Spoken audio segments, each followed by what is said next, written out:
George Galloway, and the mother of all talk shows. Welcome to the Open University of the Airwaves with George Galloway.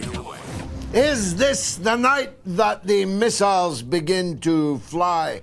Iran says the air attack on Israel will last for 3 to 4 days. He didn't mention anything about a land attack. But that might very well come from the north, from the Lebanese resistance. The Houthi leader says that the revenge attacks are underway, which is not a word he chose carelessly, I'm prepared to wager. And Ukraine invaded Russia. Nobody saw that coming. And where? In Kursk, where the Second World War decisively turned and Hitler's defeat became absolutely inevitable. So, if Kursk marked the beginning of the end of World War II, does Kursk mark the beginning of World War III? And Kamala Chameleon, stealing accents, stealing other people's husbands, stealing the policies of Donald Trump. You couldn't make it up, especially when she does it in that, southern drawl. It's all coming up on the mother of all talk shows. Fasten your seatbelts. It's going to be a bumpy night. Curious about our curriculum? Have something to say? Then call us now to join the debate on the mother of all talk shows. The only education you can get for free.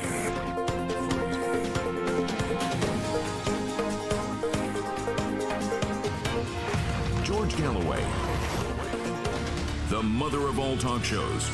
With George Galloway, the world is our classroom, and you're welcome to sit in and join the seminar. Kamala Harris is going to stop the IRS taxing the hospitality workers in the United States on their tips. Except she's the vice president of the United States, and she and Joe Biden have been in power for 3.5 years. She could this night determine that the hospitality workers of the United States of America can keep their tips free of taxation. Anyway, she stole that policy from Donald Trump, who stole it from Ron Paul. She steals accents wherever she goes. She was in Nevada today. God knows what accent she addressed them in. When she's in front of a black crowd, she's Kamala from the Hood, talking like a rap artist. When she's in Nevada, where there was not a black face to be seen today, presume she was, leaning towards her Indian heritage. Most of the crowd seemed to be from the subcontinent. But Kamala Chameleon is rising in the polls. And Donald Trump doesn't look to me like he has got the fire in his belly that he is going to require. Maybe that shot that he took to his ear has knocked some stuffing out of him. But if he's not careful, they're going to rig 2024 just like they rigged 2020. And they can only do that if Trump does not win overwhelmingly and absolutely decisively. Jill Stein, my candidate, looks like she's on track for 5% of the national vote, despite not being on every ballot, despite the Democrats who said democracy was on the ballot, going to court after court after court to try and keep the Green Party candidate off the ballot. But if she gets 5%, she will, and they will, hereafter be on every ballot.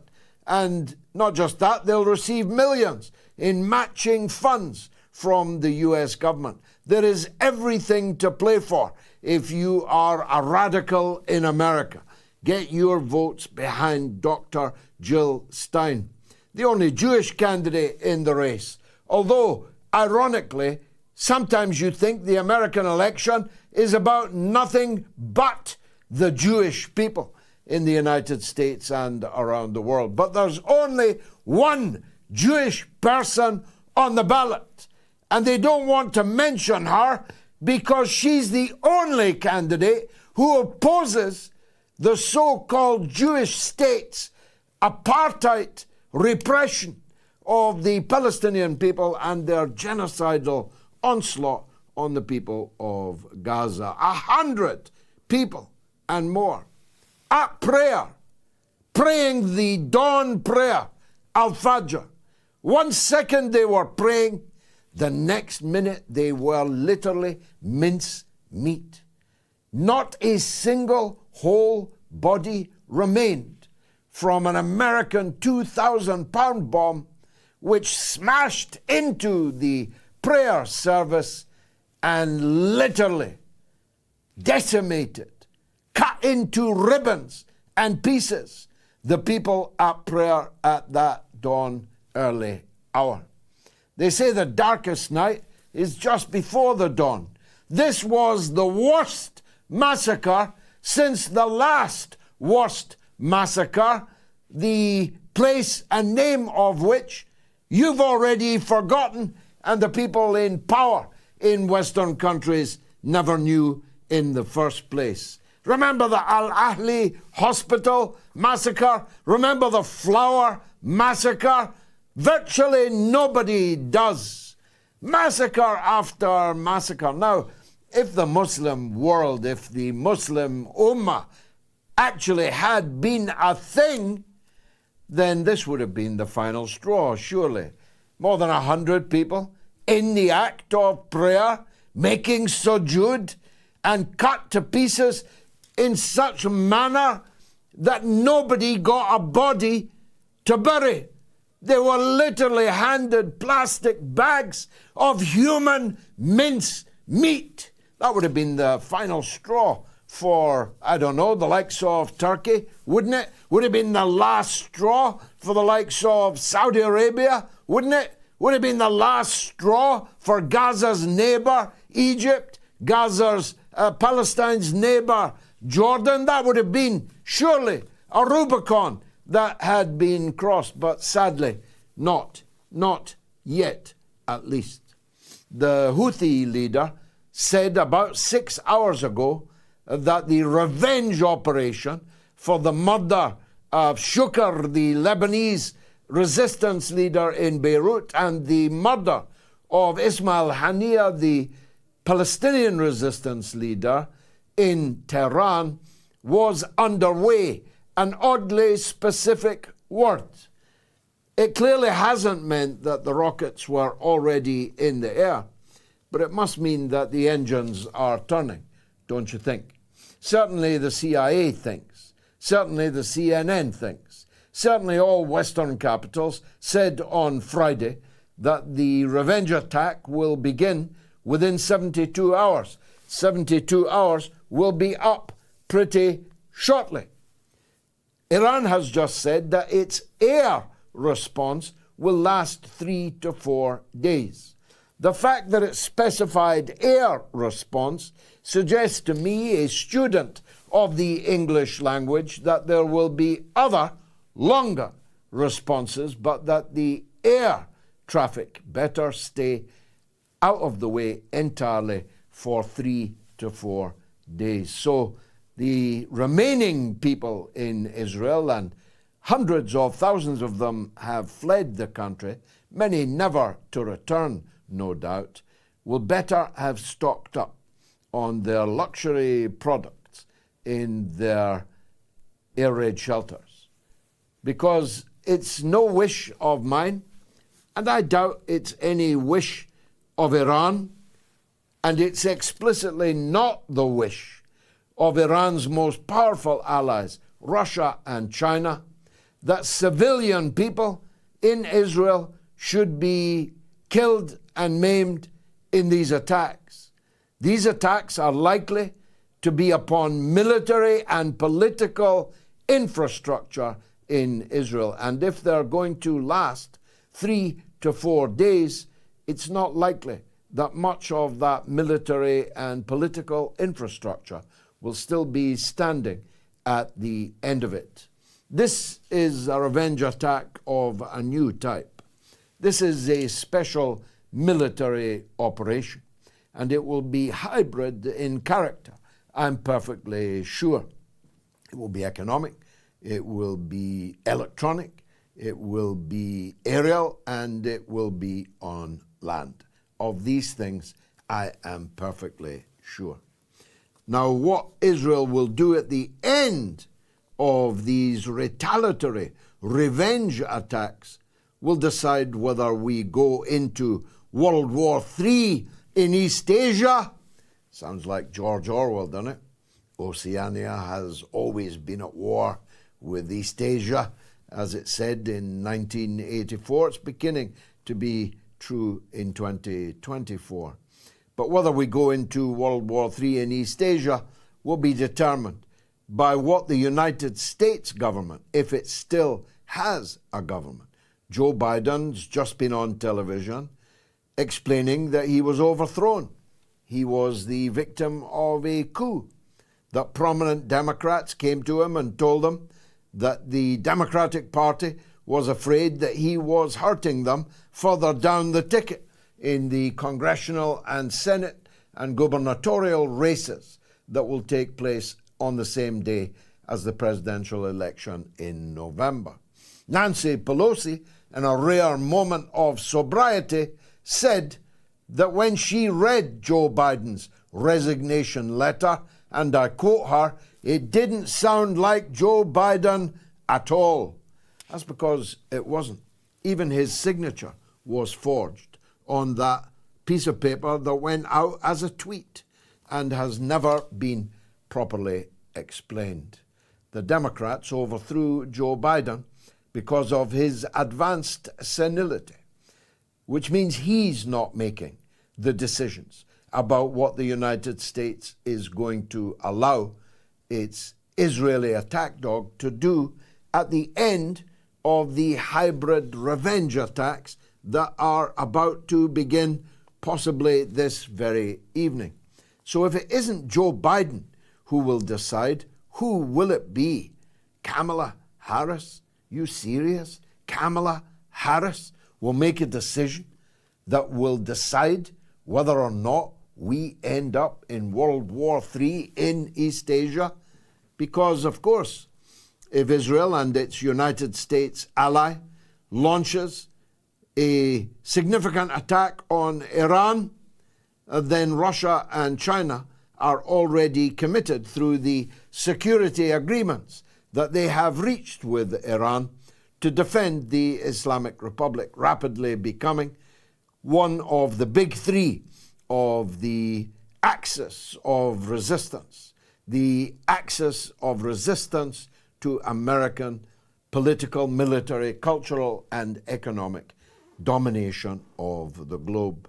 Iran, the BRICS, the SCO, the Shanghai Cooperation Organization, they are all where it's at. We are so yesterday, we are so last year, we are so last decade. And instead of recognizing that and moving alongside it, seeking cooperation with it, our lunatics in charge of our asylums are determined upon war.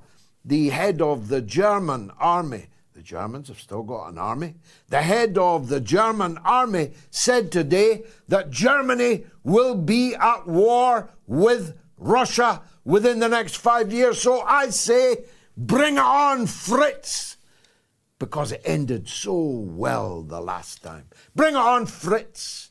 I'm getting a little bit fed up after a mere 40 years of doing so, watching the reruns of the crushing of the Nazi beast in the rubble of Berlin. Bring it on, Fritz, in 5 years, a war between Germany and Russia. But it might be much sooner than 5 years, because in a surprise package, Zelensky, on his own volition, we're told that NATO was not consulted, has invaded Russia. Invaded the province of Kursk, where the greatest tank battle in history turned the tide of the Second World War, even more than the victory of the Red Army at Stalingrad, which could still have been reversed by the Nazi beasts. They mounted the biggest armored clash in all history at Kursk, and the Soviet army and armor prevailed. And after that, it was one long, unbroken charge towards Berlin and the aforementioned rubble. Well, Zelensky will live or die by this maneuver. I'm here to tell you my opinion. It's not Russia's opinion. They haven't said so. But my understanding of the nuclear doctrine of the Russian state is that this crosses the line into an existential threat to the Russian Federation, which gives Russia the authority under its doctrine to have first use of nuclear weapons, presumably battlefield nuclear weapons. So if the Ukrainians don't surrender, and they may yet, if the Ukrainian incursion into Russia is not crushed and decisively defeated, and it has not yet been, though there have been setbacks, then I fully expect President Putin to use battlefield nuclear weapons to end this invasion of his country. Because it's a NATO invasion, because the weapons that are being used are all NATO weapons, because there are hundreds, if not thousands, of foreign mercenaries. We assume they're mercenaries. Maybe they're there officially, but let's assume they are foreign mercenaries. And last but not least, there is significant evidence that the Ukrainian invasion of Russia has had recourse to the use of chemical weapons, principally chlorine. You see the yellow flames behind me. There are mass casualties of gas poisoning amongst the defending Russian forces. So when you break the prohibition on the use of weapons of mass destruction, when you invade Russia, as both Napoleon and Adolf Hitler did quite easily, then you have to face the fact that Russia will do anything at all to repel you, to repel the invaders, and to deliver a decisive message to them. It's easy to invade Russia. It's a gigantic piece of real estate, the biggest country in the world. The problem is how to get out of Russia without your invaders being destroyed. Both Napoleon and Hitler failed in that regard, and Zelensky ain't no Napoleon. And lastly, I was speaking last evening with a nuclear expert and asked him the $64,000 question. These missiles that the invading Ukrainians fired at the Kursk nuclear power station, if those missiles hadn't been shot down, if those missiles had managed to penetrate the roof of the Kursk nuclear power station, what would have been the effect? He told me quite candidly, the effect would be exactly the same as using a nuclear weapon itself. That's how close you came to Chernobyl times 10 if Zelensky's rockets had reached their target in the Kursk nuclear power station. So, if we're not at World War III in East Asia in the next days, we might well be in World War III in Eastern Europe in those same next few days. Fasten your seatbelts. It's going to be a bumpy night. It has to be, given the momentous nature of the subjects we are discussing tonight and the outstanding guests that we've brought along for your delectation. I'm George Galloway. This is the mother of all talk shows. Stay tuned. I'll be right back.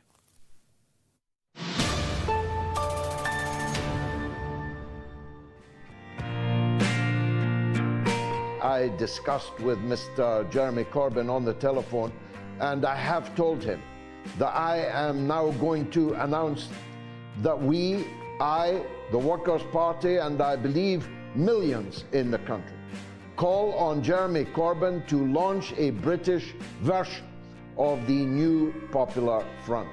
He may or may not want to form a party himself.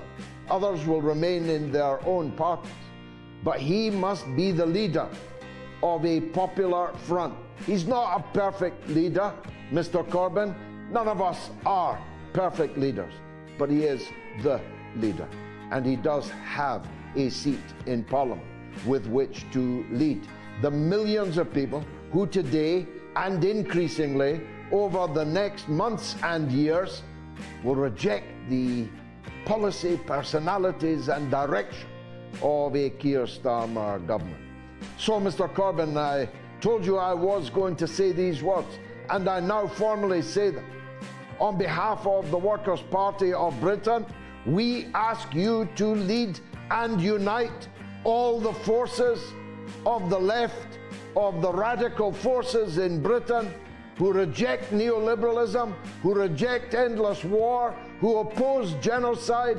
Mr. Corbyn, lead us. We will follow you. And I very much hope to hear positive news on that from you by return. You are listening to the mother of all talk shows with George Galloway. Our old friend Colonel Douglas MacGregor has tweeted 8 minutes ago, breaking: Iranian attack expected on Israel at any moment. And he cites Fox News.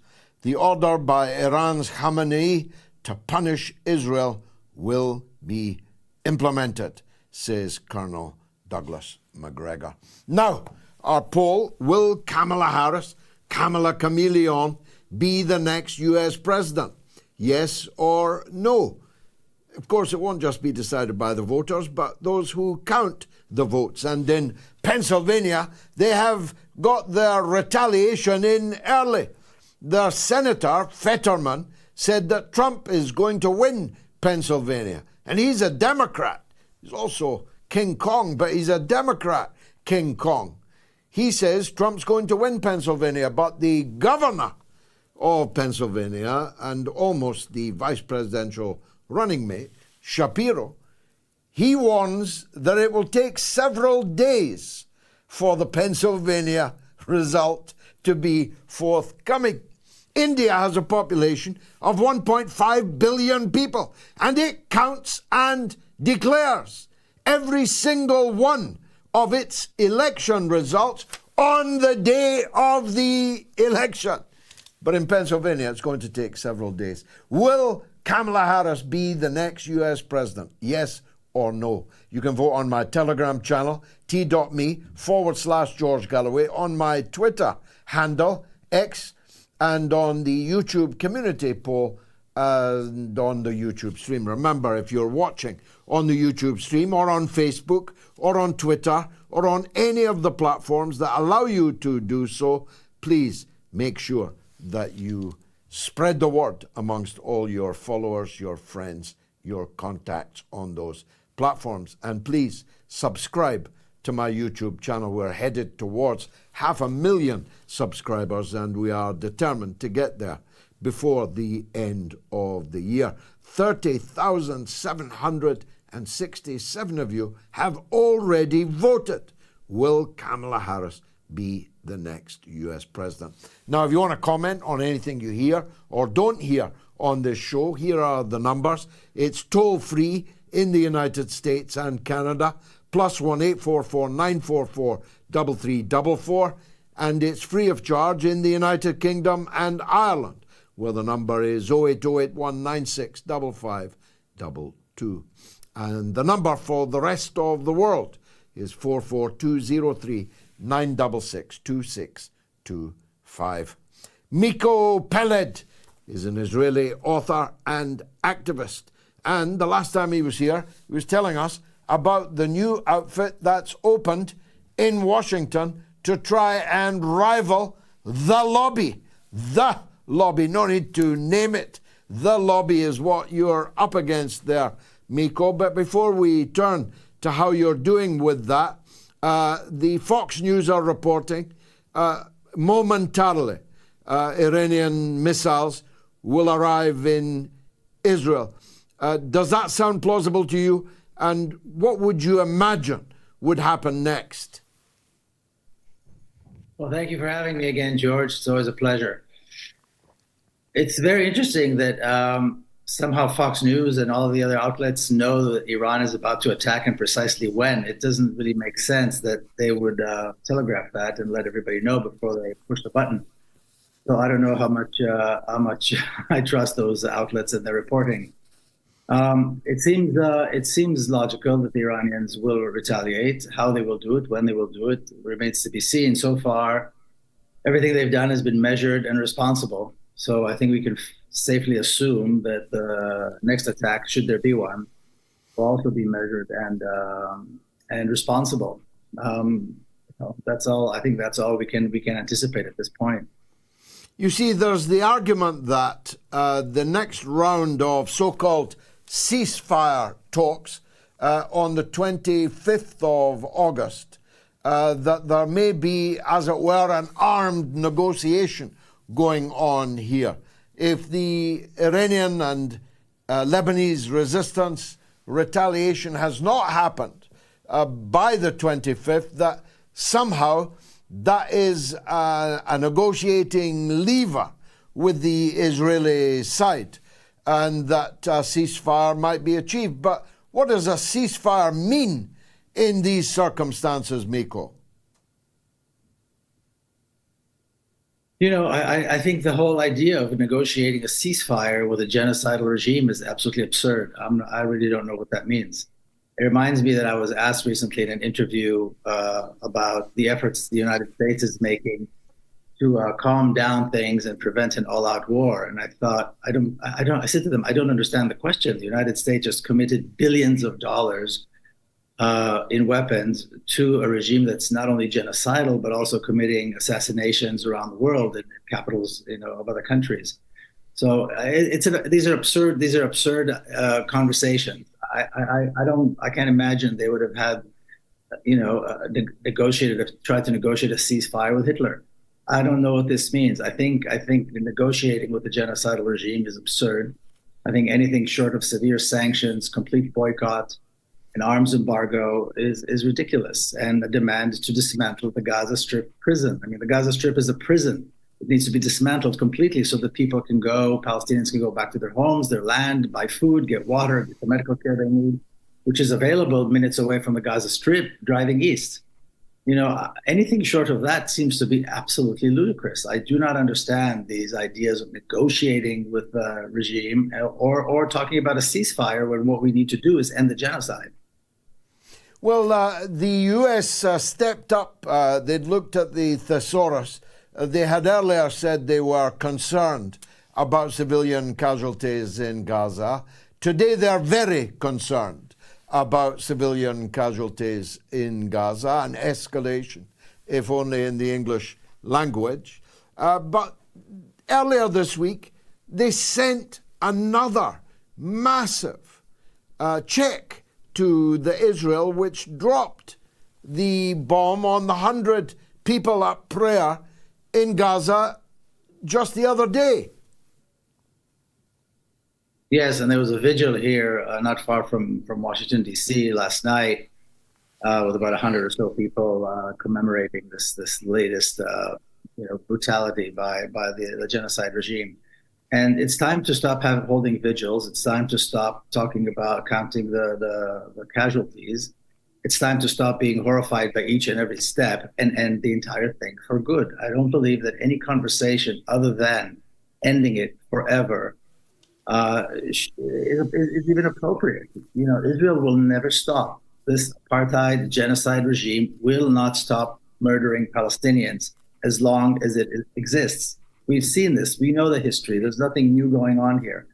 Perhaps the level of the violence at this particular point is heightened, but any conversation, any negotiation that does not include dismantling the Gaza Strip prison, allowing complete freedom, and bringing down the entire regime and replacing it with a free democratic Palestine is absolutely ludicrous. It's absolutely ludicrous. Nothing short of dismantling it and bringing it to its knees is appropriate at this particular point. And what more needs to happen? And it is quite ridiculous, like you mentioned. They're concerned. They're very concerned. They're more concerned, and they're sending billions of dollars of weapons to a regime that's engaged in genocide as the genocide is going on. And again, the only comparison that I see that fits somehow is negotiating a ceasefire with Hitler as he's burning and murdering millions of people around Europe. It is absolutely absurd. It is absolutely absurd to have this conversation rather than how quickly we guarantee the absolute safety and security of the Palestinian people moving forward. I think the latest check was 3.1 billion. As we had Professor Richard Wolff on the show just the other night.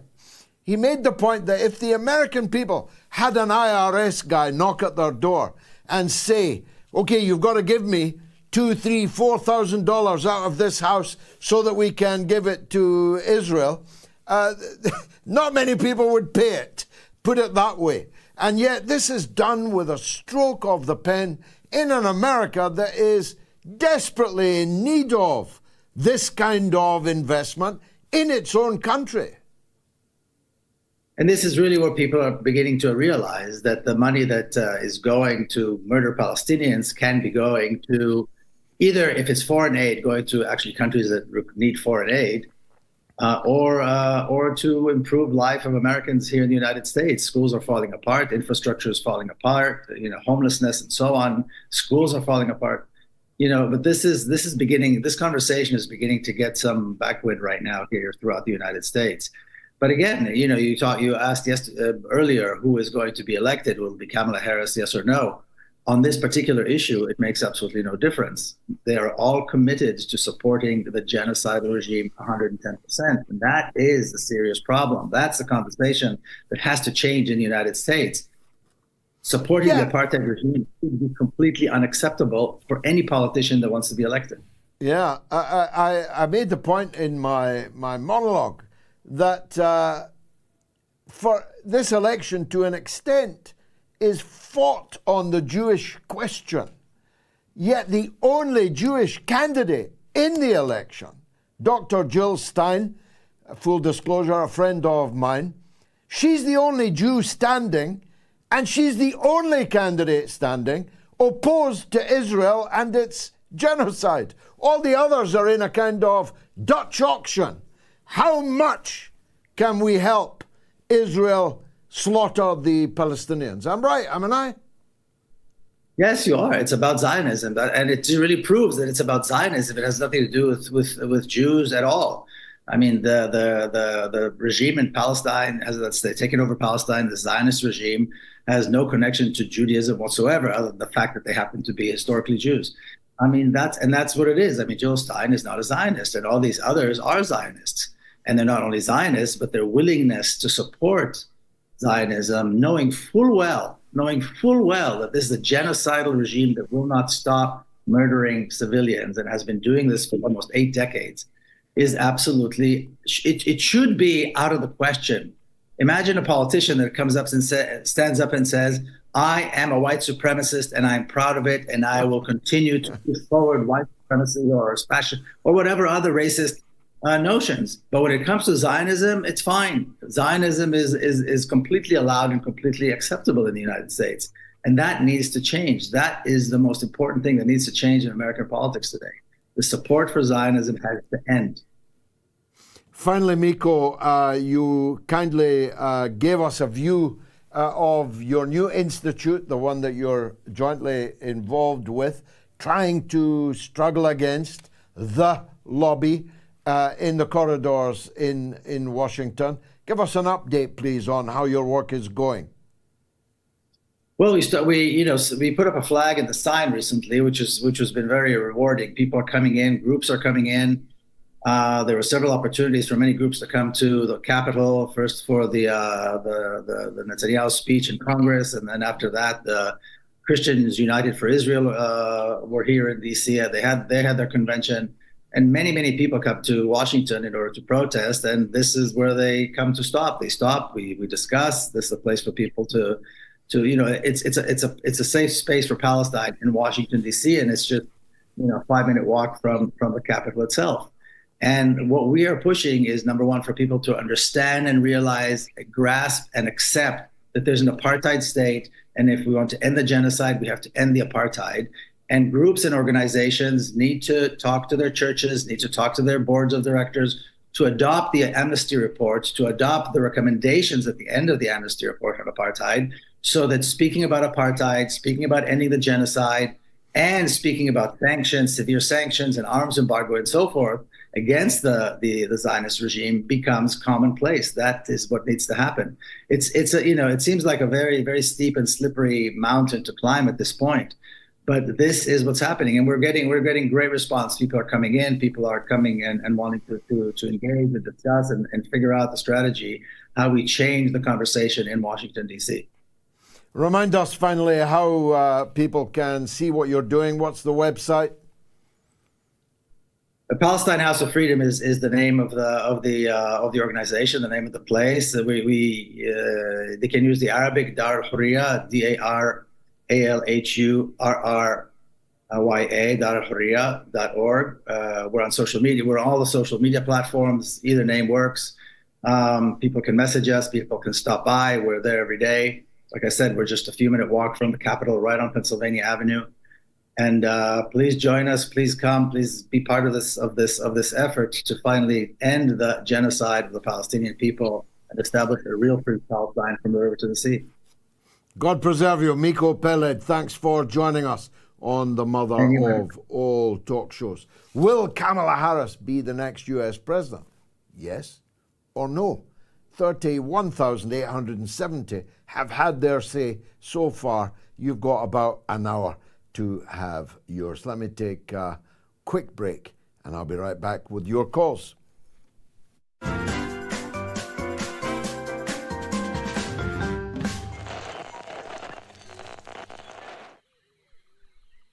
The airwaves.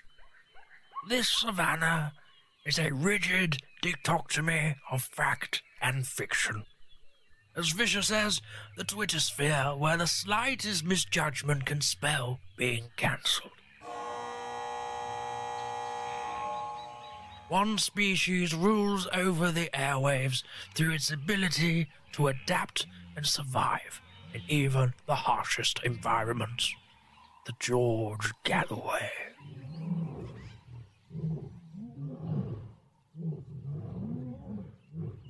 The top cat in these parts, it is mostly active on Sunday evenings in Britain and mid-afternoon in the United States. It seldom roars during the day. Most notable for its wide variety of headdress, it protects these parts from the mainstream media. You can catch this fine specimen on the mother of all talk shows. Don't pick a fight with it. They've been known to bite back.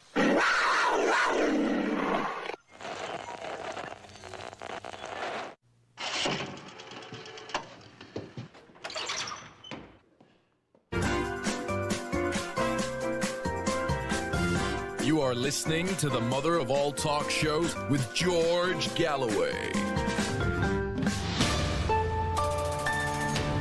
The phone numbers again. There's bound to have been something that made you want to have your say in the show so far, and we're not even halfway through. If you're in the US and Canada, it's toll free, +1 844 944 3344. If you're in the UK or Ireland, also free of charge, 0808 196 5522. And if you're in the rest of the world, which, let's face it, most of you are, is 44203 966 2625. Speaking about the rest of the world, we were the highest ranking English-speaking podcast in Israel at one point this week. Big numbers also in Sri Lanka too. just outside the top 20. Let's get into the top 20 in Sri Lanka, the most beautiful country I have ever visited. And we held our position in the top 20 in China. In a way, that is the most remarkable stat of them all. We're in the top 20 still in China. So don't miss this week's episodes. You can download the MOATS podcast by scanning the QR code on the corner of your screen right now. Caller from Geneva, Bani Mostafavi in Geneva on the Israel lobby. Bani, forgive me, the writing was too small on the screen. I couldn't read your name properly. Forgive my mispronunciation, if indeed there were. Go ahead, Bani. Not at all. Good evening, Mr. Galloway. Thank you. And first of all, God bless you all for this divine work you are doing. Thank really, you, brother. It's divine. I want to be very brief. I lived with a girl born from Tel Aviv for over 9 years in Geneva. I learned about the family, who they call themselves family. They were Zionist family, not Kalimullah, not Jewish, because there's a distinguish between this. We all know that. Sure there is, yeah, sure. Now, there is a problem that we all misunderstand. We all getting surprised, not surprised, we are giving a statement how many people they killed, how they killed with the women and children. We have to recognize and understand that this execution that they do, this exercise that they do, is a part of their work, of their meditation of this sect. In this sect, it says that you have to do that. It is part of their meditation. This the world has to understand. They have created a club which is called B Club. This B Club, all the members of the government in the U.S. they are a member, otherwise they won't become a government member. Yeah. They won't get a job. Down the street, family of royal family, you can go all the way until Elysee. You have to be a member of this big club. Kissinger, except Kennedy, he refused to become in this club. And, that's why he was killed. That's why he was killed. And I presume that's why RFK Jr. is the most slavish of all three main candidates in the presidential election. Having seen what they did to his uncle, having seen what was done, I believe, also by them with their involvement into his father, and either he's been Epsteined or he's acting in the way he is out of fear. All the way, absolutely correct. And this is one of the examples. And then there are others. We have to face ourselves with a sect which their ideology is Baathai. This has to be wiped out. This ideology has to be somehow cleaned up from the planet Earth. Otherwise, we will never have a peace of mind. Planet Earth will be never quiet.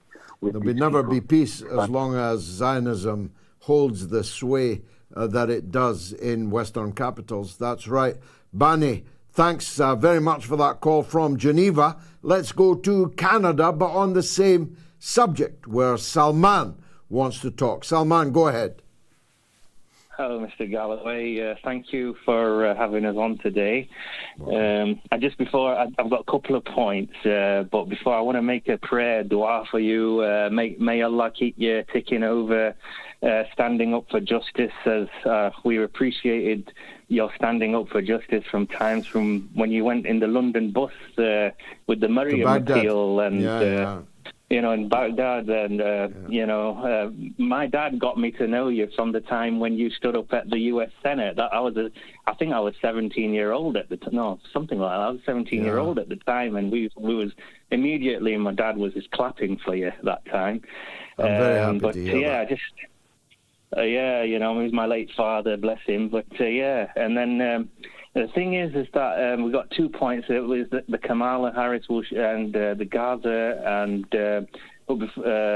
so Kamala Harris. Now, if you see the track record of the liberals, liberal Democrats in the U.S., the performance of the Joe Biden administration, with the Joe Biden being the front man. I mean, the laymen of this world, myself being a layman, I mean, who's going to vote for that, really? You know, and the poor policy making, and obviously. They bring a lot of like race demographics into the politics as well, and with Kamala Harris playing that card. But for me, right, this is an interesting point now, which is what I see. Do you remember when Bill Clinton came with the saxophone on the Arsenio Hall show when he was campaigning back in the 90s, right? Yeah. And he did. Yeah, he did some jazz, and there was some really cool jazz band players and that. And me, I was like, right, you know, he's won the people over, and cool. Yeah, Bill Clinton was cool. You know, Kamala is cringeworthy. Bill Clinton had some authenticity. He was white trash from the other side of the tracks where the black people lived. He played the saxophone. He loved the chiffons and the various black bands that were out at his time. He wasn't making it up. He was the real deal. He was still, of course, a rogue, a criminal, a murderer, but he was the real deal. He was not pretending to be something or somebody that he was not. But Kamala spent most of her early political career pretending to be Indian. Now she's pretending to be black. And in Nevada today, God knows what she was pretending to be. I haven't seen the video yet. Make your second point, Salman, then we need to go. Yes. Yeah, of course, yeah. So then when the bullet flew with Donald Trump, you knew he won the election when he come out with 50 Cent playing in the background. I mean, everybody, even the black people of the USA, you know, you just know it. And the final point, Gaza, you know, with the attack that happened at Fajr, it's obviously sickening. Being, you know, I don't look into it because I'll probably puke, but, you know, may Allah bless their souls, and, you know what I mean, may Allah keep you standing up for justice, because I say that you are the sort of voice of reason, or are the voice of reason in British politics and beyond. I just hope that you stand up for another election, for a by-election, because I read your manifesto. You know, the justice that you stand for, you give a voice for the Palestinians and everybody who is mutually on that same page. And if you was in Scunthorpe, not I was going to say that I recognized your accent. I hope you come back to the old country, Salman. Sure, if there's a parliamentary by-election in a place where we are strong, then we will contest it, and I will be the Workers' Party candidate. But I'll still be serving my last term. I don't intend to run again in 5 years' time. Salman, thank you for that call. Ash is in London on Iran and Yemen. Go ahead, Ash. Hi, George. How are you? Hey, well, I hope you're well. All good. Thank you. Good stuff. So effectively on Iran, so I've read a few news articles earlier today that were saying that the current president of Iran has managed to convince the supreme leader to postpone the retaliation attacks for 2 weeks until he's sworn in. Have you heard of the same news or? No, I didn't hear that news specifically, but he was the liberal reformist candidate, and he won the election, rather making it plain that the election in Iran is a genuine contest between people of different points of view. I have no idea what his point of view is, but I did hear an Iranian statesman from a previous administration, former foreign minister, I think, making very negative. Insofar as I understood it, I did need a political translation of it, but he was making the point that Iran has already sacrificed enough for the Palestinian people and should not sacrifice more. So I think that point of view does exist in Iran, but I very much doubt if it is a decisive current of thought. I'm pretty sure that the Iranian retaliation is almost literally in the air. I'm pretty sure that tonight is the night. But I did ask Miko Peled earlier if postponing it until the 25th of August, the next round of the ceasefire talks, might be a political ploy that would increase the leverage for a ceasefire. But personally, I don't think Ismail Haniyeh's blood was shed in order to get a 6-week temporary ceasefire. That's not a price that is valuable enough for his precious blood. Ash, thanks for that. Christopher Scarpino says military schools still teach the 1943 Battle of Kursk, the largest tank battle in history. There are a vast number of books on the Battle of Kursk. Did any of these planners read any of these books? Beautifully expressed, Christopher. Unknown Human said, Miko Peled should be Israeli PM.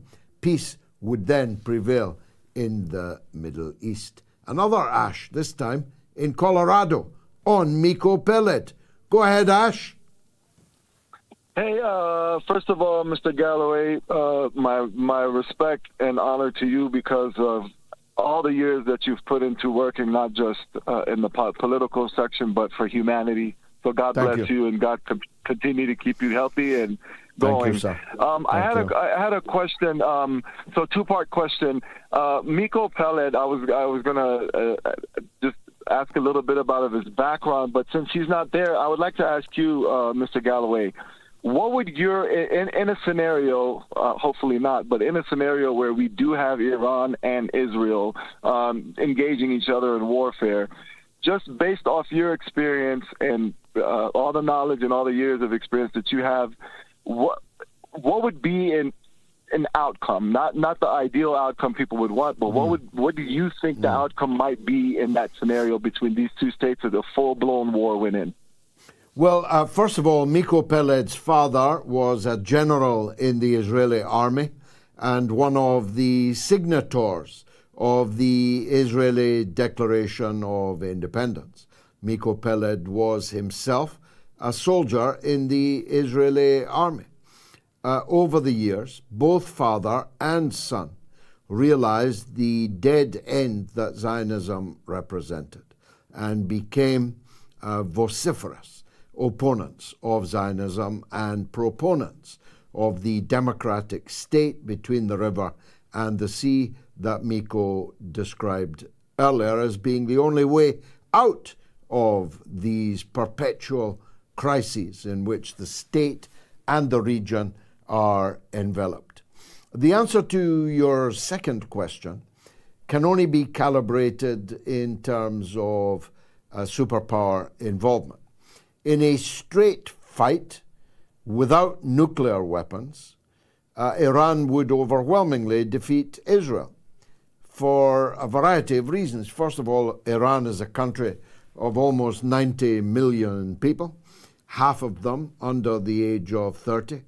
Iran has a missile technology industry which is of superpower status. People are now buying weapons from Iran rather than Iran being given or buying weapons from other people.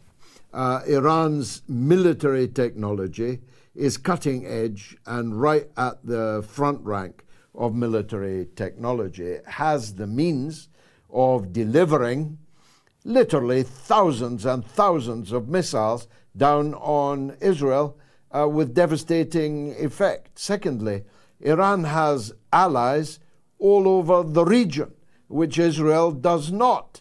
It has prisoners like al-Sisi in Egypt, like the king in Jordan, and other kings and emirs and puppet presidents. It has prisoners, but it doesn't have active allies.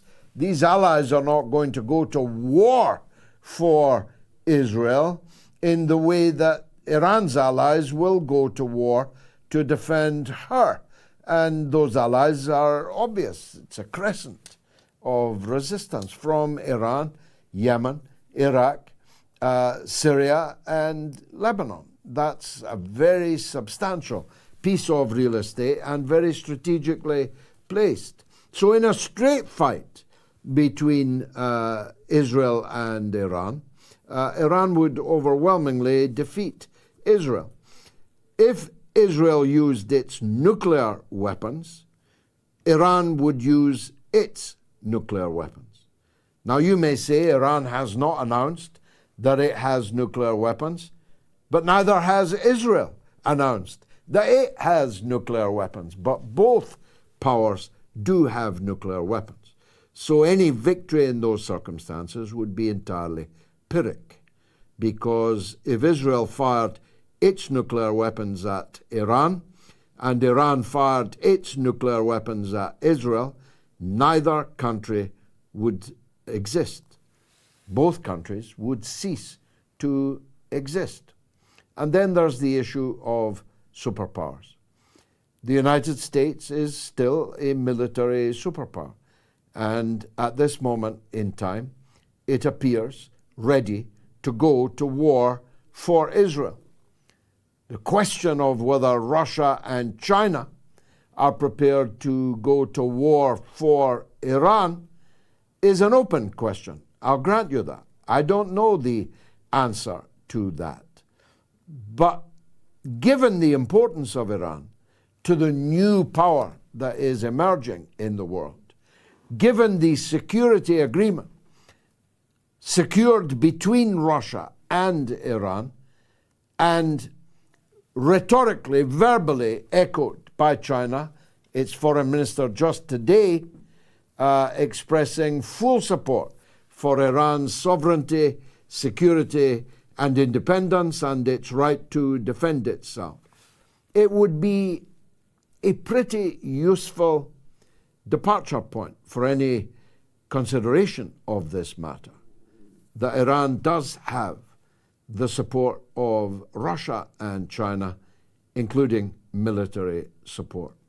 So that's why in my monologue, Ash, I started out by saying we may be days away from World War III in East Asia. And if we're not, we might be days away from World War III in Eastern Europe, in the Ukrainian invasion of Russia. Thanks for the call. Dominica Massaro says, Iran has no political gain from a war with Israel. Israel, on the contrary, has a lot to gain from a war with Iran. Well, Dominica, that depends how the war goes. Ben Johnson said, have you ever looked at the pictures of the Holocaust and wondered what kind of depraved monster could have supported that? If you support Israel, you need only look in a mirror. Last call before the break. Yvette is in Washington State about my friend Jill Stein. Go ahead, Yvette. Oh, good happy day. You know, there's something that they're holding over Jill Stein and collecting votes here. I remember when she went and protested and they beat her up and then they arrested her. And that wasn't on the television at all. Her voting poll didn't go up at all. More people should have just, I'm sure they did in their mind, say, you know, I think she'd be good. So it's a racket here. This whole country is a political racket. That's all. She's a good person. She's the best qualified, the most human, the best human. She'd be America's first Jewish president. Wouldn't that be something to celebrate? After all, they're never done talking about how much they love the state they call, not me, but they call the Jewish state. Well, let's give a Jewish candidate a chance to be president. People like me supported Bernie Sanders, and I now support Dr. Jill Stein. That's how much I want a Jewish president of the United States.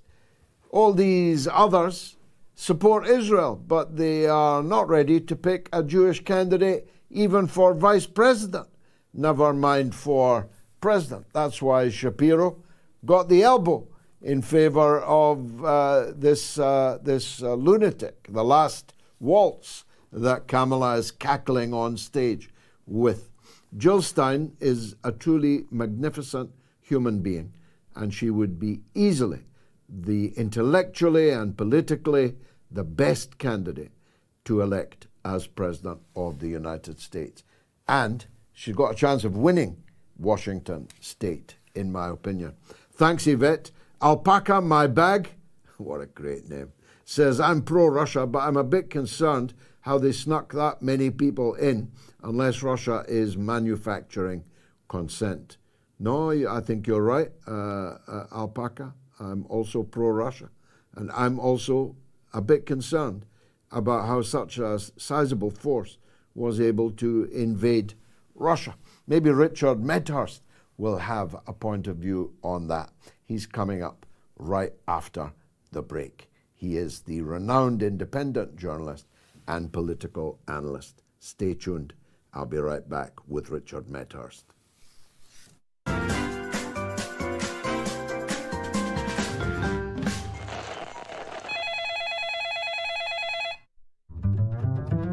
There's a group of people in Twitter who are daily posting discussions about Gaza, Lebanon, what's happening, news updates, aid for Gaza, and trying to enlist the help of Jordan and France and any other regional entity that will help get more aid into Gaza and all of Gaza, all of Palestine, for everyone who suffers.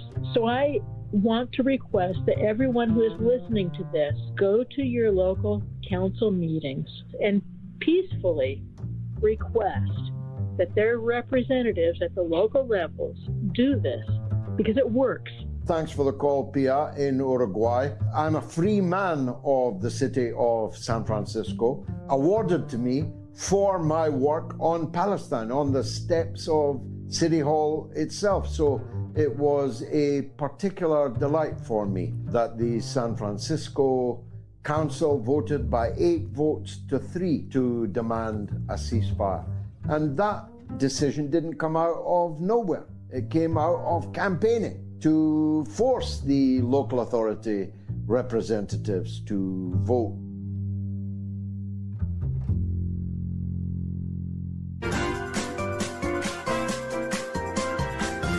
You are listening to the mother of all talk shows with George Galloway.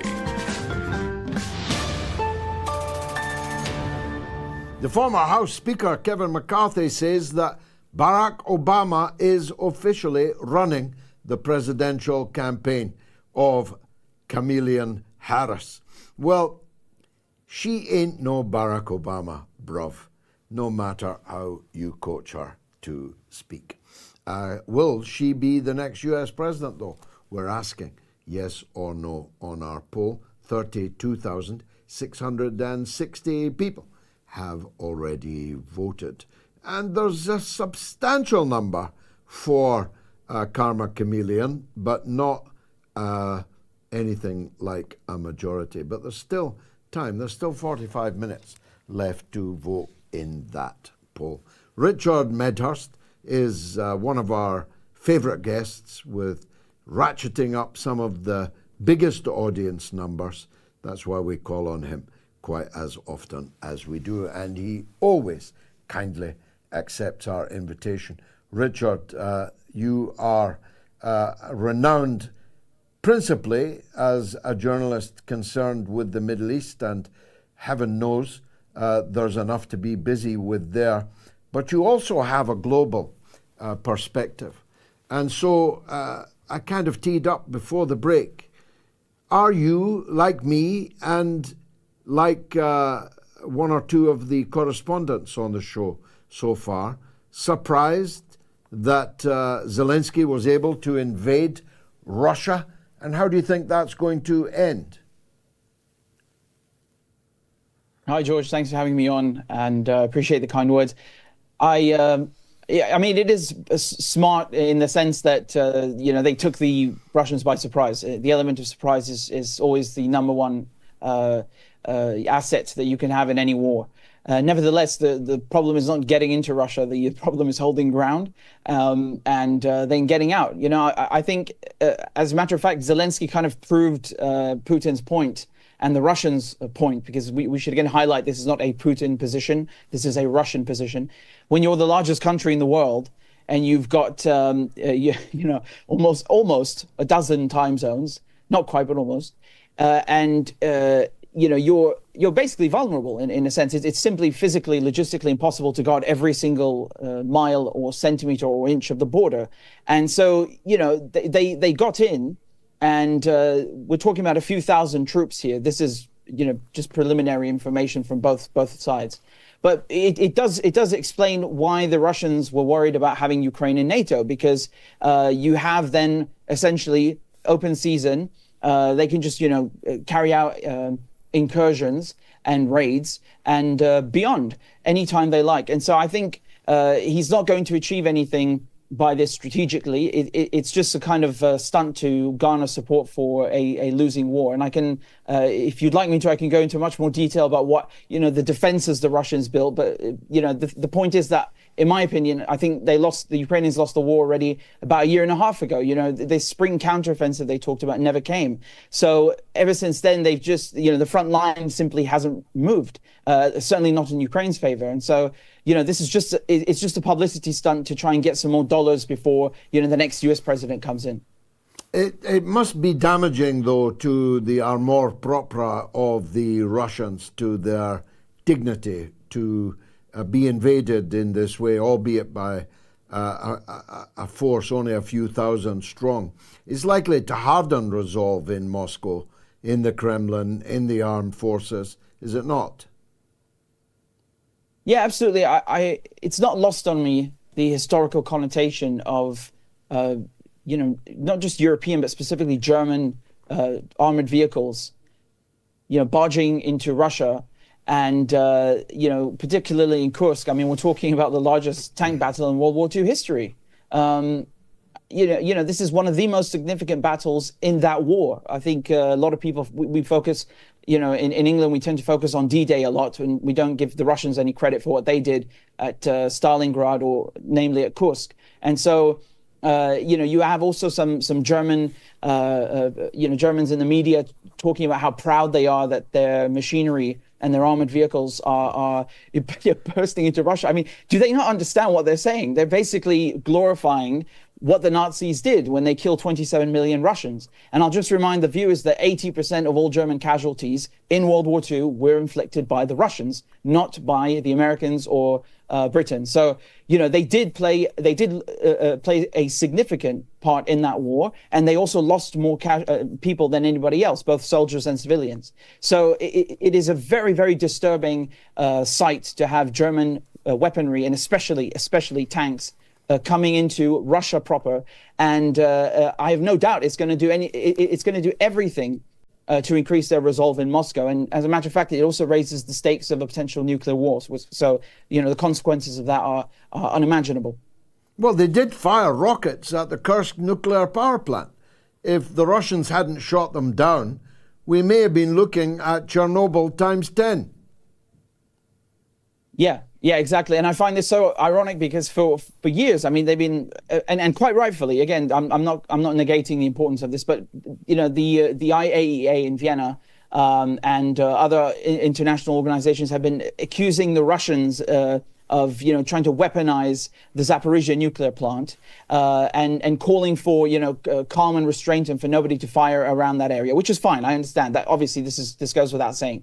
But now that, Ukraine is openly firing at, the nuclear facility, the nuclear plant in the Kursk region, I mean, you can't possibly come here and say that it was the Russians who did that and it's a false flag or something. It's obviously the Ukrainians. But so there's nowhere near the amount, the same amount of criticism or warnings or, harsh rhetoric. It's just simply a given that, it's all right to do it inside of Russia. I mean, the Russian nuclear doctrine is that if there's a threat to the leadership in Moscow or there's an existential threat posed to Russia, they can launch nuclear weapons. I mean, I wouldn't be surprised if most countries with nuclear weapons, I'd be surprised if most countries with nuclear weapons had different rules. So what you're doing is essentially you're daring the Russians. You're testing, a red line that simply never should be tested, because if once you cross that threshold, we're all doomed. I mean, I shouldn't have to explain mutually assured destruction, but unfortunately in 2024 we do. We do, and that's one of the great mysteries. I never expected to get any more surprises in my life, Richard. I thought I'd seen it all, but you do. I was in a conversation last night with a person who should know what he was talking about, and he made the point that if these missiles had penetrated the Kursk nuclear power plant, the outcome would have been the virtually identical impact of the explosion of a nuclear bomb. Yeah, and I'd also like to highlight something that kind of illustrates this recklessness, because it's not just coming from Ukraine and NATO, it's also coming from the Israelis. When they bombed Damascus about 2 years ago, Syria fired a surface-to-air missile at one of the Israeli jets, and it managed to chase it for several hundreds of kilometers, and it landed about 20 kilometers near Dimona, which is the Israelis' main nuclear facility where they have nuclear weapons and a plant. So, they almost caused a disaster for the whole region and potentially the whole world. But just by wantonly bombing Syria every week. And another thing is that the Israelis are notorious for not just assassinating Iranian nuclear officials and scientists, but also bombing the nuclear facilities themselves. I mean, how is this not reckless? Does this not potentially cause a nuclear meltdown like in Chernobyl or worse? They've done this at Natanz. They have done this all around Iran's nuclear facilities, which again are filled with IAEA cameras. They've got special seals. Iran is the most inspected country in the world for nuclear weapons. By nuclear inspectors for nuclear weapons. So we know they don't have them. But nevertheless, the Israelis make this excuse and use this excuse to go and cause potential nuclear meltdowns. And we see the same recklessness in Ukraine being carried out against Russia. I think this is. I don't understand, what kind of game these people are playing, because it really is the end of the world if it goes that far. There's no turning back afterwards. So when we look at what they're doing in Palestine, I suppose we shouldn't really be surprised, because they really are hell bent on killing humanity, and I mean that in the literal and also in the spiritual sense with all of this barbarism we're seeing on a daily basis, George. Well, every week's barbaric in Gaza over the last almost 1 year now, getting up to 1 year, 11 months. But this was a particularly barbaric week. Not only were there multiple bombing attacks on schools where were sheltered hundreds of women and children, but there was the deliberate bombing at dawn exactly as the Fajr prayer was beginning, a massacre that killed more than 100 people. So devastating was the attack that no single complete body survived. The remains were put in plastic bags and weighed 40 kilos for a child, 80 kilos for an adult. Here's your plastic bag of anybody's remains. Go and bury them. As I put it in a tweet which has gone viral, if the Muslim world really existed as a political unit, as many think it could, almost everyone thinks it should, then that would have been the last straw, wouldn't it? The massacre of the Fajr prayers. Yeah. Yes, George, absolutely. And the irony is that who is putting fuel in the Israeli jets and tanks? It's Azerbaijan through Turkey. No word on the genocide. Erdogan he talks a good one, but he doesn't do anything about it. Saudi Arabia, Qatar, the UAE, Jordan, Egypt, all providing logistical support, economic support, missile defense, you name it, right? So through one form or another, these majority Muslim countries are subsidizing and helping this Israeli genocide to continue. It's an outrage. It's an outrage, honestly. And I don't know how these people sleep at night. I mean, we are talking about liquidated human beings, physically liquidated. I mean, what you were just describing, how they put people in bags because they couldn't recognize them. How does that not enrage anyone, Muslim or otherwise? How does that not make someone just completely, lose it? Honestly, I mean, can you imagine if this had happened in the West, what the reaction would be? I mean, probably kill millions of people in response. And then just say, well, too bad.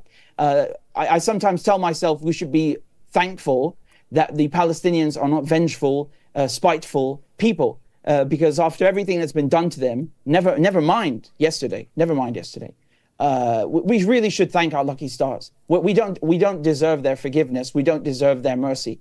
The fact that this is just continuing, you mentioned the number of schools that have been bombed, 8 schools in the span of a week. And this argument that, there were Hamas people inside, I don't care. I mean, this is like saying, we can bomb a school in London because there are people of the Labour Party inside of the school. What does that mean? Or there's some members of the armed forces paying a visit there. We can just bomb the school and kill, hundreds of people. What does that mean? That's a ridiculous argument. Not to mention that you'd have to be trusting Israel to tell the truth in the first place, right? But even then, it doesn't make any sense. Schools are protected civilian infrastructure. Even if they're used for military purposes and they lose that status, the civilians that are inside do not lose their status as civilians. You cannot just murder, tenfold or 10 times the amount of civilians for an immaterial military gain. And in addition to that, I should just note that the photographs and the names released by the Israelis are simply, they're just random names and photos that they picked. These are not Hamas commanders. They took 16 hours to publish the names. Now, if you're murdering 100 people, and you're absolutely certain of who you're targeting, why would you wait 16 hours to release those names? How come some of these people that are listed are dead? They were killed days before the attack. How are they, alive in the school again? I mean, this is farcical at this point, but, no Western journalists, no Western media organizations are going to scrutinize what the Israelis put out. The Israelis commit crimes, investigate themselves, and absolve themselves of the worst atrocities we've seen since World War II. Finally, Richard, there are several points of view. The Houthi spokesman in Yemen said that the Iranian and resistance retaliation to Israel was underway. Fox News in the US, quoted by Colonel Douglas McGregor, say that any moment the Iranian attack will begin. What's your take on what's likely to happen and when? Well, I think we've come a long way since, let's say, 10, 15 years ago, where the Israelis would assassinate, Imad Mughniyeh or Sheikh Ahmed Yassin, and then, the resistance would say, we'll respond at a time and in a place of our choosing, and then we'd have to wait for, 2 decades. Now we're talking about days, weeks. And I think it's part of the... it's not necessarily the element of surprise that is the advantage here. It's just simply keeping the adversary on edge, not knowing when the attack is going to come. It does absolutely take a toll on morale amongst the troops. And of course, the commanders constantly have to update logistics, move things around in preparation. It really does wreak havoc on an enemy that is expecting an invasion or an assault or a retaliation. So I think you could argue on the one hand that waiting does serve one advantage psychologically and also in terms of wasting the adversary's resources. At the same time, the longer that the resistance don't respond, the higher the probability is that the Israelis will feel more emboldened to bomb Beirut and Tehran again. Because we should underscore the fact that these were not just assassinations, they were messages being sent to 2 parties. So when they killed Haniyeh, they were sending a message to both Hamas and, of course, to Iran by doing it inside of their capital. And the same thing when it comes to, for example, in January when they killed one of Hamas leaders inside of Beirut and the Iranian embassy inside of Damascus. It's a double message. And it shows you they're hell-bent on escalation.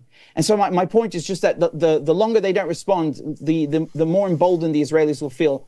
The resistance need to reestablish deterrence, because during the last 10 months, they've been able to chip away at Israel's defenses on the Lebanese front in terms of the Iron Dome batteries, command and control centers, reconnaissance, early warning systems, slowly but surely chipping away at them and pushing the front line against the Israelis in their direction and to Hezbollah's advantage. And the settlements are on fire. People are leaving. Yemen doing the same thing, besieging the Israeli-occupied port of Eilat. So that if things remain that way, it's like you're using a salami tactic or slowly boiling a frog. It is advantageous, but if you don't reestablish deterrence, you're going to end up in a situation where you lose the upper hand, and then the Israelis feel even more emboldened than they already are with butchering people in Gaza, and then there's nothing left standing between the complete eradication and extermination of Palestinians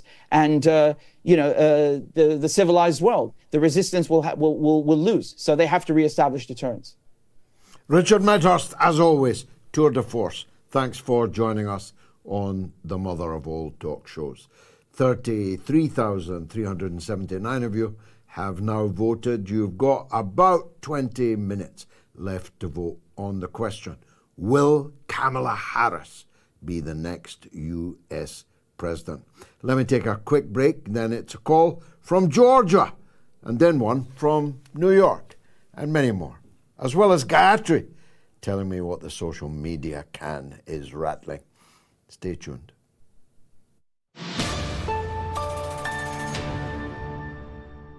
Many people today struggle with the common mainstream media consumer.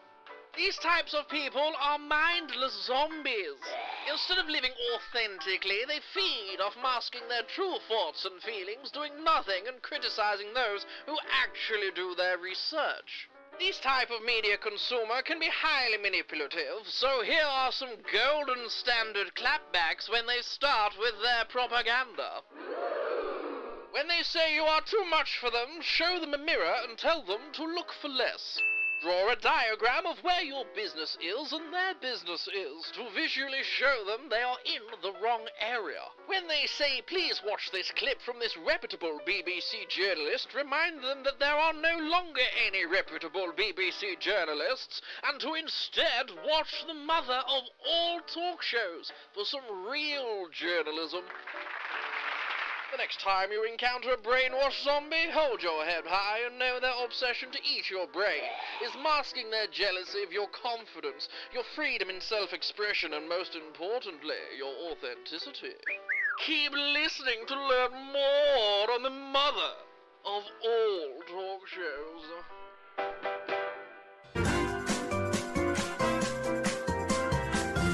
You are listening to the mother of all talk shows with George Galloway.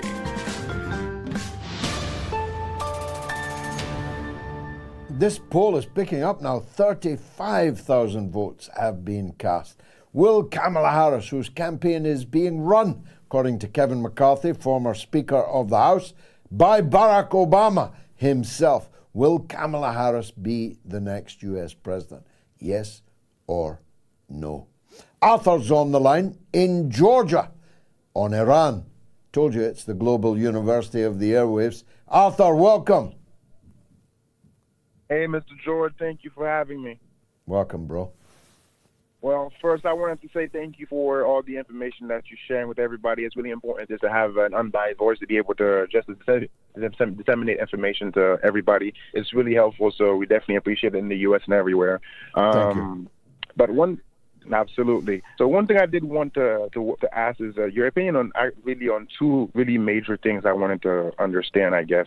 What's your position, or what do you understand about the fact that Japan just they uninvited Israel and the U.S.'s response and basically their statement regarding that, which I find to be very strange. And then something that you mentioned before, I guess, regarding I wouldn't say an invasion, but what happened with the fact that Ukraine was able to enter Russian territory. And I think it really illuminates the point that Vladimir was making about why he doesn't feel like he was the one that has been breaking the deal. I think that's the point that he's making, that the more NATO is breaking they're breaking the agreement, this is what it's leading to. And I feel like at this point we're at this seismic moment where we're kind of playing with fire, just basically saying, hey, let's see what Vladimir does, and I just don't understand the logic behind that. But really, I wanted to, if you could just really explain it just a little bit, expand a little bit on what happened with Japan, because I just don't understand the United States reaction to that, being that literally it's a commemoration of something that they've done. And I just don't understand that portion of it. Yeah, well, it's difficult to understand it. Your use of the word seismic is very prescient. The Zaporozhye nuclear power plant is right now on fire. It has been hit by a barrage of Ukrainian rockets. There's no immediate danger of nuclear explosion, but the plant is on fire. The rods, the nuclear material is now in cooling mode. It has been shut down and automatically put into cooling mode. But just as I was talking about the attempt to blow up the Kursk nuclear reactor, just 10 minutes ago, exactly that has happened. But so far, radiation levels are normal. So seismic is the word. These are seismic events that are taking place. And I am sure that Zelensky will pay a very high price for this mini invasion of Russia. I feel sure that the Russian people's dignity has been affronted to the extent that the ambitions, the goals of the special military operation in Ukraine will have been substantially scaled upwards. I think that the fate of Odessa and other parts of the coast have been sealed by what Zelensky tried to do for public relations purposes, for it obviously has no possibility of achieving military success. Ukraine is not going to invade and seize territory in Russia. That just ain't going to happen any more than Mexico would be allowed to seize and occupy parts of the territory of the United States. That just could not happen. Mexico would be entirely destroyed to a nuclear cinder if that were even a remote possibility. So these are seismic events. And of course, we don't need to look in the crystal ball to see the impact of nuclear weapons. Hiroshima, which was bombed on the 6th of August, 1945, and which killed 180,000 people in an instant, in one instant, and then left a radiation desert, providing cancer, leukemia, and multiple kinds of cancer in that region, in that population, for generations thereafter. We know what nuclear weapons can do. And we know that the bomb that Oppenheimer designed to be dropped on Hiroshima and then 2 days later Nagasaki, we know that those nuclear bombs are 1,000 times less powerful than today's nuclear weapons, hydrogen bombs, and the missile technology to deliver them. So seismic is the word. So every year, I know this, I've spoken there myself, in Hiroshima and in Nagasaki. I have given public speeches at these commemorations. Every year, on the 6th and on the 8th of August, there are governed by the local mayors of Hiroshima and Nagasaki, there are public commemorations of the atrocity that was caused there. And the Western nations are always represented, because after all, it was their nuclear bomb. Of course, it was built in America, was dropped by America, but the Allied countries are jointly co-responsible for what their allies in the United States did. This year, because the mayor did not invite Israel to the commemoration, because of what's happening in Gaza and the affront that the presence of an Israeli ambassador would be in those circumstances, because the mayor of Hiroshima did not invite the Israeli ambassador, the United States, the United Kingdom, every country in the so-called G7, the Grizzly 7, the very far from magnificent 7, every government in the G7 withdrew from a commemoration of the world's first use of nuclear weapons in solidarity with Benjamin Netanyahu's Israel. Go figure, as you Americans say, Arthur. Now there's a legend on the line from New York. It's Erebos, but talking about Iran. Erebos, what's on your mind? Salubrious late evening to you, your family, the MOATS audience, and much health and power to you. Thank you, brother. First, thank you for having me on twice in a week, in a sense. I wanted to mention that on the note that you mentioned about the Kursk plant being on fire, just a very quick thing. This is the result, in my view, of what a measured response does, right? For Russia, that's been playing around with this for 10 years now. All the faults of the Soviet Union, they would have never put up with this nonsense. Anybody even threatening Russia, if someone had a dream about attacking Russia, they would wake up and apologize, right? Or any part of the Soviet Union. So I don't know, the war that Russia has been trying to avoid has just made it a longer route, a longer road, circuitous to the same thing that they've been trying to avoid. But that's just my view. On the reason why I called and listening to you and Richard Medhurst go through the granulated details of Iran's nuclear program, it occurred to me that from my nascent understanding, that you need both a trigger and a detonator, and these things are usually separated. Like, you can actually attack a nuclear weapon and it would not go up on its own. And it's not difficult to import these things. They have it's a mountainous region. I mean, years and years ago, they could have imported this with everything else, keep the components relatively separate, and put them together in a matter of minutes. I don't think you need a active power plant to produce nuclear weapons.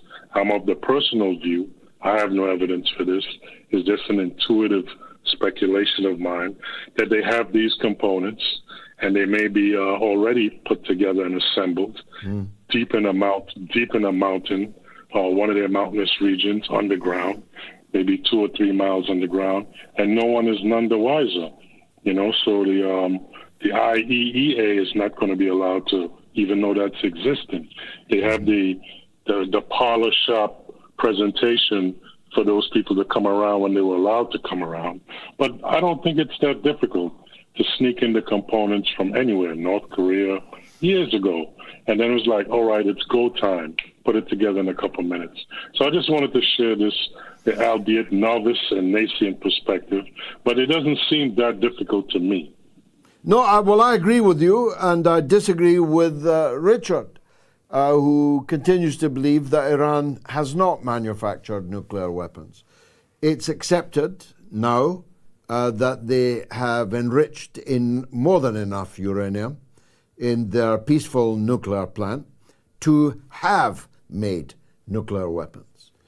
The allies that Iran has, North Korea you mentioned, but there are many others. Pakistan, which is a nuclear power. Pakistan is a nuclear armed power and is Iran's, next door neighbor. And so the wherewithal to put together the components to produce a nuclear weapon, leaving aside Russia, leaving aside China, the wherewithal for Iran to be in possession of nuclear weapons is very easily imagined indeed, as you and I are both imagining it. But I said years ago, and have no qualms about saying so, as a lifelong opponent of nuclear weapons, why should Iran not have nuclear weapons?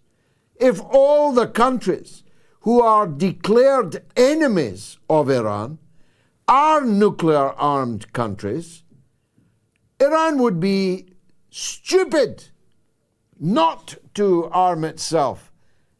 After all, aren't we told that nuclear weapons are the ultimate defensive weapon? That nobody will attack you if you've got nuclear weapons? Aren't we told that nuclear weapons kept the peace for decades, from the 1950s until the 1990s, between East and West? Mutually assured destruction? Wasn't that the whole theorem? We can't get rid of our nuclear weapons because we must have them, because the other side has got them, and as long as both sides know that each of them has them, nobody will use them.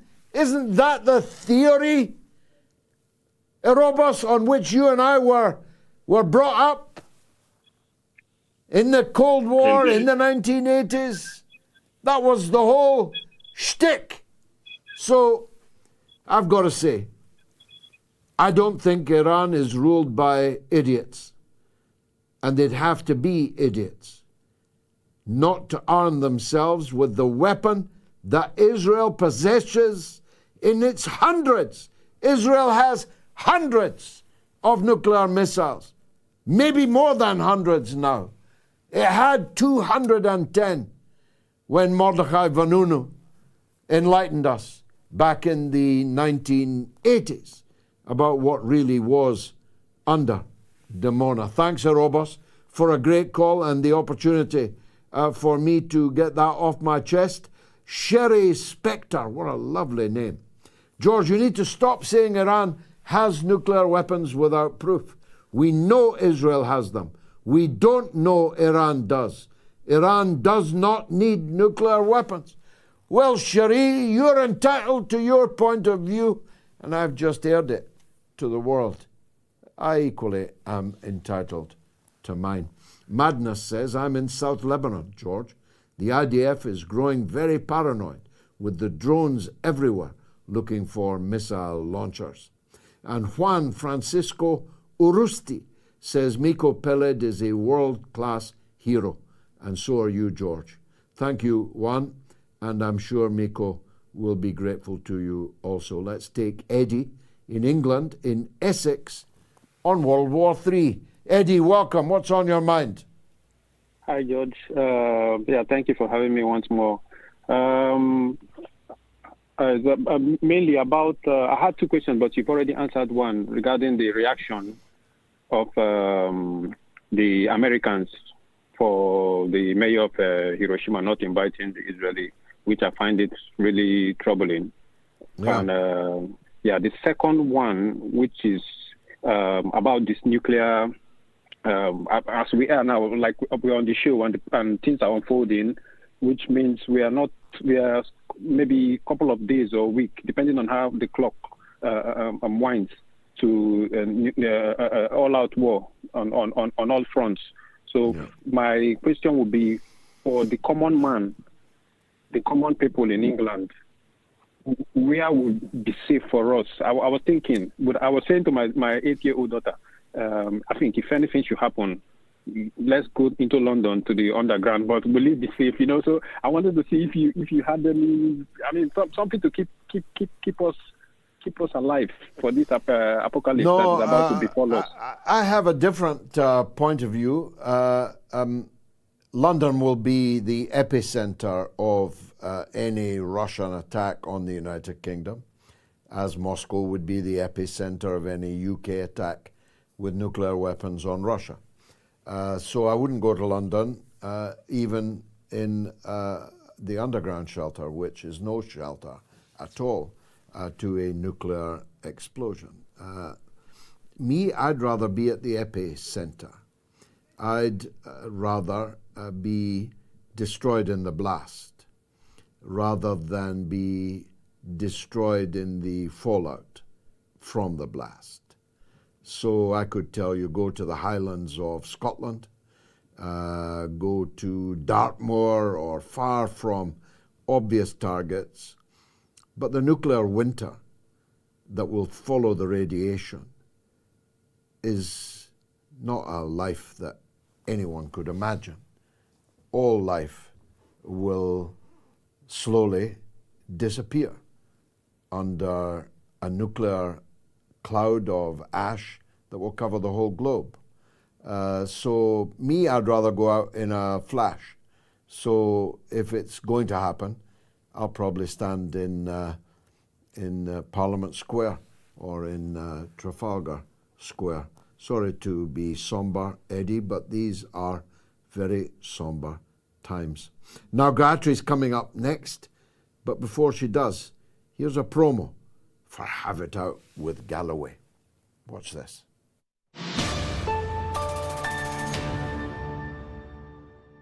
If you want to join me on Have It Out with Galloway, you can be the audience member on that video wall so that I can see as well as hear you. Come and have it out with Galloway. Come and have a go if you think you're hard enough. www.haveitoutwithgalloway.com.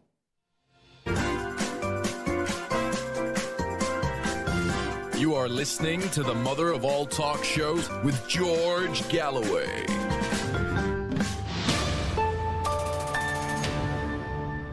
Have it out with Galloway. I hope we get a few more of those in before the nuclear balloon goes up.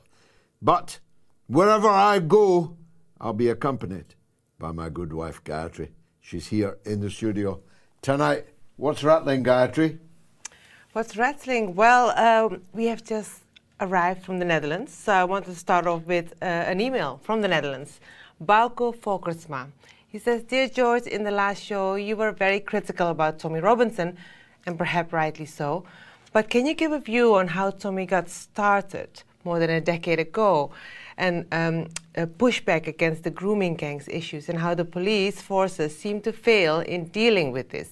Best regards from the Netherlands. Actually, that wasn't his first rodeo, the grooming gangs, which I've condemned myself in Parliament and in public here and in Rochdale. The first rodeo for Tommy was a fanatic Islamist Al-Qaeda type cell called the Muhajirun, who disrupted the ceremony of dead British soldiers coming back from Afghanistan. That took place in Luton. Now, interestingly, this Muhajirun, whose leader has just been sentenced to life imprisonment. So although it no longer officially exists, it unofficially exists. This Muhajirun kidnapped me during the election of 2005. They literally came into a basement election meeting filled with old age pensioners and locked the door behind them. And my daughter, Lucy, and her then baby son, Sean, who's now tonight working on this show, my daughter stood between me and the horde who said they had come to hang me for the act of apostasy of asking Muslims to vote in a democratic election. So it was that group that was Tommy's first rodeo.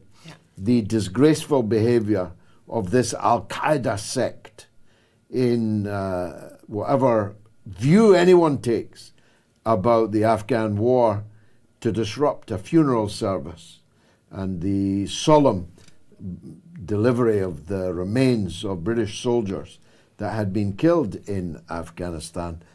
That's what kicked off the so-called English Defence League, which then changed its name to the English and Jewish Defence League and became merely an arm of the Israel lobby, funded largely from the United States. That's the history of Tommy Robinson. That's the history of Tommy Robinson. And this matter came up during our trip in the Netherlands, because obviously everyone has been following what's happened in England with all the riots. And so we started comparing, right? We started comparing Geert Wilders, who's now the leader in the Netherlands, albeit not the actual prime minister, because nobody, even in his right-wing coalition, wanted him as the PM. The Netherlands is being led by a far-right figure, also in the pockets of Israel. Whereas here in Britain, Tommy Robinson is rioting on the streets, causing havoc and being racist thugs. Well, he's a far-right figure in the pockets of Israel. Wilders is a far-right figure in the pockets of Israel. And the Prime Minister, Keir Starmer, is also in the pockets of Israel. So they've all got one thing in common, at least. They do. They all absolutely love Netanyahu's Israel. Funny that, isn't it? Funny, and I believe we have a call from the Netherlands, which I believe we should take now. Ah, Gerhard in Amsterdam. Wow, go ahead. Hi, George. Hey, it's funny because we met on the streets in Amsterdam last Saturday. We did. We actually met. Yeah, we actually met at Harmerdijk. It was so encouraging and so nice to see you strolling around relaxed like that with your wife. I still feel the vibe, so to speak. And thank you. You asked me a question, and it sort of went like this: like you said to us, like everything seems so clean, prosperous, and seemingly tolerant here, and you were asking yourself, like, why do they vote predominantly right wing over here? And I put the question to a circle of friends here, mostly activists. And we sort of went through the question because, we wanted to come up with a good answer, of course. And it's quite known amongst our own circles that in Holland people don't vote because they hate immigrants, but it's more like they're afraid to lose their wealth, their achievements, and their comfort. That's also being acknowledged in surveys. There was a clever researcher that put two questions to a large group of people from the electorate. And the first question was, can you make ends meet by the end of the month? And the other one was, do you vote for the extreme right or not? And mostly all of the people that couldn't make ends meet at the end of the month decided to vote for Geert Wilders and the PVV. So when you compare that with the UK, I mean, in Holland, the left wing hasn't been bashing immigrants as much as the left wing in the UK did, so that's a huge difference. But it's mostly because people, they're not filled with hate or anything. It's just that the hate hasn't been whipped up. It's mostly because they are afraid to lose their wealth. And this is sad. And amongst us left-wingers, it's not only sad, but it's also shameful. And in me, I'm 63 years old, and I remember myself as a punk rocker collecting money for the miners' strikes. Wow! And what we lost is like this healthy reflex to work on solidarity, you know. And to me, it feels like as if we need to work again on building solidarity, you know. And I've been thinking about that. Like the most successful resistance movements, of course, are multi-generational. So we take the IRA or the civil rights movement or Extinction Rebellion, more recently. And as an elderly, I always make a lot of effort to stay in contact with young activists. And you would be amazed on what those meetings sort of bring up, And to all your listeners, I would recommend to do the same, because if it's one thing we need right now in this zeitgeist, we need to work on multi-generational solidarity. That's one thing that I'm pretty convinced of, George. Well, that was a powerful call. We met in the street, and then someone else came over, having seen us talking in the street, to say that they were supporters and fans of the show, etc. Also, so it was quite remarkable. Two people in the same street in Amsterdam. Thanks for that, Gerhard. The street in question is, of course, the street of second-hand clothes shops, which you'll always find me there when I'm in Amsterdam. As a matter of fact, everything I'm wearing right now, I bought in a wonderful.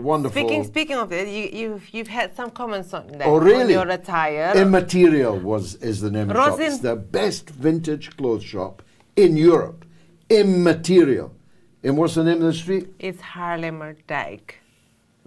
Easy for you to say. Haarlemmerdijk. Tell me, it's a wonderful it? street in a wonderful area. Yeah. Rosin Press says, George, your dress code tonight is absolutely class. What a shirt. Love it, bro. Craig from South Africa. I told you this was the global university of the airwaves. Oh, you do a lot What I say is, why should the devil have all the best clothes? That's my motto. And I'm buying them pre-loved at vintage prices, which in Amsterdam is a bit higher than it might be in some other countries. But then you have to convert it from euros to pounds. So it's all good. Right. It's all good. We're ticking all the boxes. I was still happy with the bargains. So what else is rattling? Let's see. So as the world watches savagery being unleashed on the UK by what is clearly the rabid hooligan Israel has at its back, and called by the likes of Tommy Robinson, the question is, where's King Charles? Where's the palace? Yeah. I seriously doubt the late Queen Elizabeth would have remained silent in the face of what could arguably be said to be the most serious crisis gripping the UK since the Second World War. Not sure if it is the worst crisis, but it's a very powerful point. The question is, should the monarchy not, have a role in this? Where's the king? Well, I suppose he might be, he's got cancer in it, so he might have been indisposed. But it is a bit surprising that even in writing, the king has not made much of a démarche in this. Yeah. Dear Mr. Galloway, I'm worried and confused. We are now 2.5 years into Russia's special military operation, and we see Ukrainian forces advancing into Russian territory. Obviously, you discussed this earlier. He's wondering, will we see another siege of Leningrad? I'm left wondering what the Russians are actually capable of. A very concerned Kevin in Greece.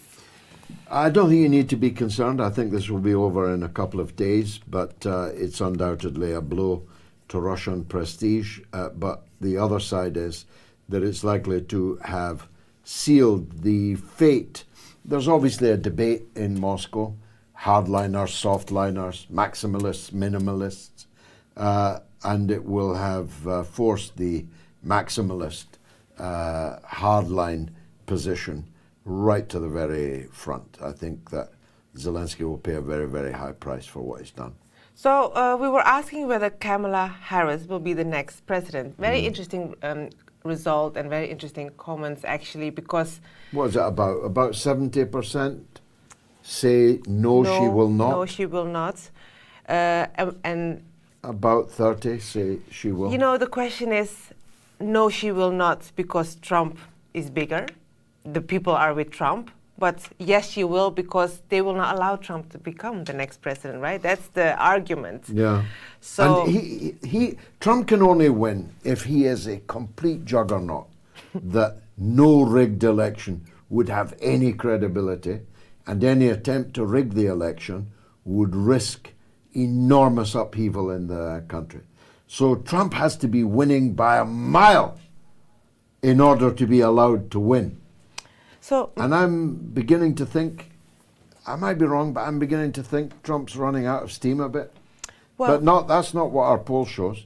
Our poll shows 76, 66, 74, 69 say no. yeah, Harris will 70% not say be no. the next president. Matthew White says, I've got a feeling, George, that she may very well end up the next president of the USA because I think her modus operandi will be to set traps for Trump and watch him spectacularly take the bait. But as it is the way of things right now, anything and everything could change and probably will. It's Well, they're all worked interesting up one to because look- he's apparently called her a bitch. Forgive me saying this, but any definition of a bitch that I've ever read kind of fits Kamala Harris. So it wouldn't be the most outlandish thing in the world to call her that B-I, whatever it is. C-C-H. Okay, very good. Look, we better go, yeah, because I've got to take you for chips. And we're almost at the end of the show. Terence in Corby is asking, is there an update on Scott Ritter? I will give one on Wednesday. Sam is the last caller of the night. He's in France and wants to talk about Richard Medhurst and his interview with me earlier. Sam, welcome. Good evening, George. Pleasure to speak to you. And you, sir? I listened to you quite a lot over the year, and I really appreciate the way that in which you actively get involved and your very fast responses. That's what I like. It's the way you seem to think on your feet. I like that. Anyway, the Scottish people are like that, Sam. Do you think so? I'm not sure, George. I'm not sure. That was very personal what I said to you just now, and it was aimed at you, not at any sort of community. No national community, yeah. Yeah. No, what I was going to say was like, there's a few things really concerning me about what I saw on the 7th of October, and it concerned me at the time. Now, I'm not a fan of speculation, so I don't like asking questions about what if and all the rest of it. If is something that's going to happen, and there you go. I spent quite a lot of time in Israel back in the early 80s, as did lots of other young people when we were all young. It was a place to go to, and as a 23, 24-year-old guy, who'd never actually seen a machine gun before, to see people my age just walking down the road with an AK-47 slung over their shoulder and just chatting with their girlfriends, and just like really, it was strange. It was almost like the first time you ever come to Europe and you see the police with a gun and you go, oh, he's got a gun. And it's so long ago now, but I still remember thinking like that. Everybody was armed. Everybody in Israel was armed.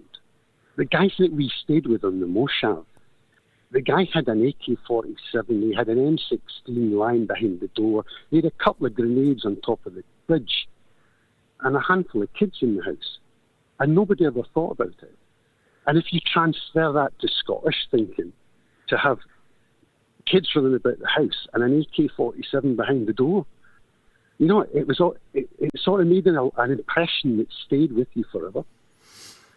And, and I see that, and then I see this sort of thing that, people were caught asleep.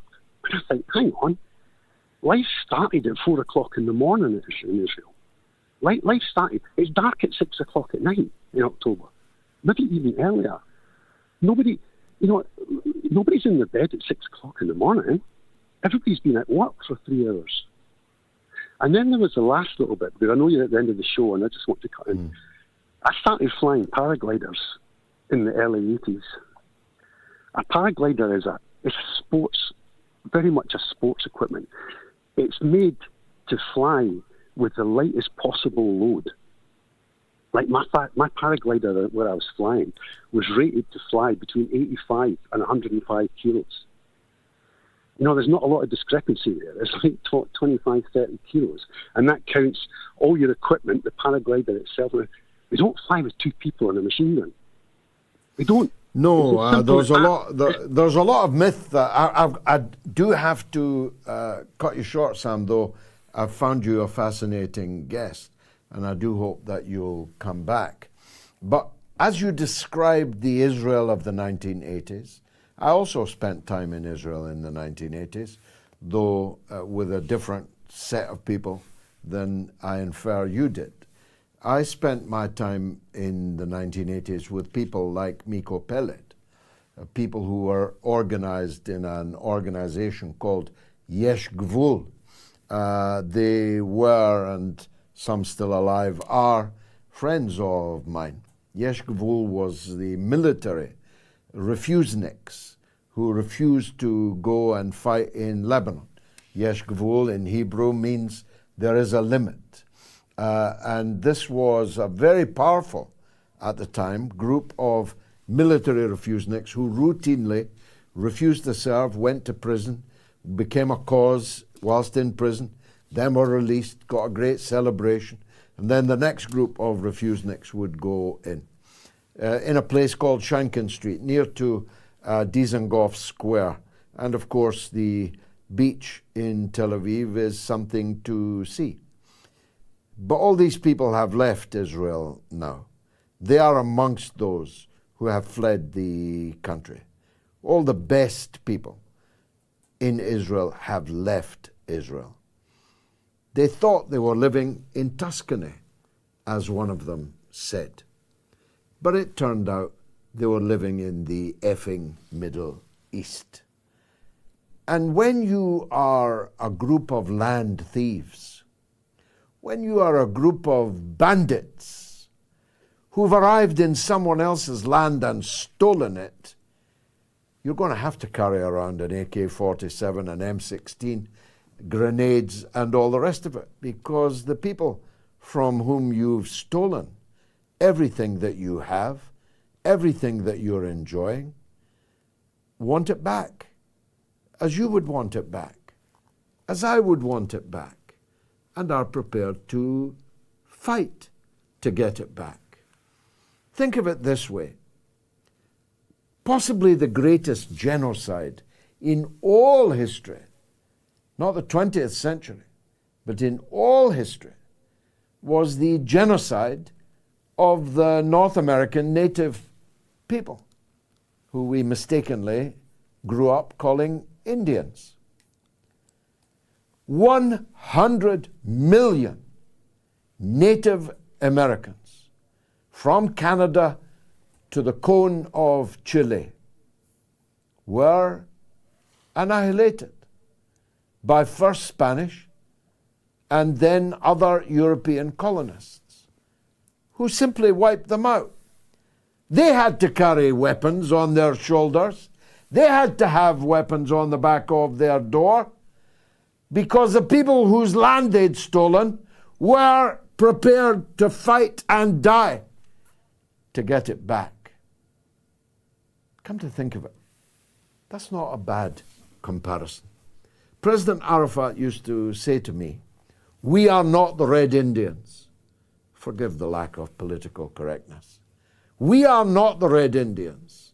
We are not prepared to go into the museum so that people can look at our dresses and our artifacts as an ex-people.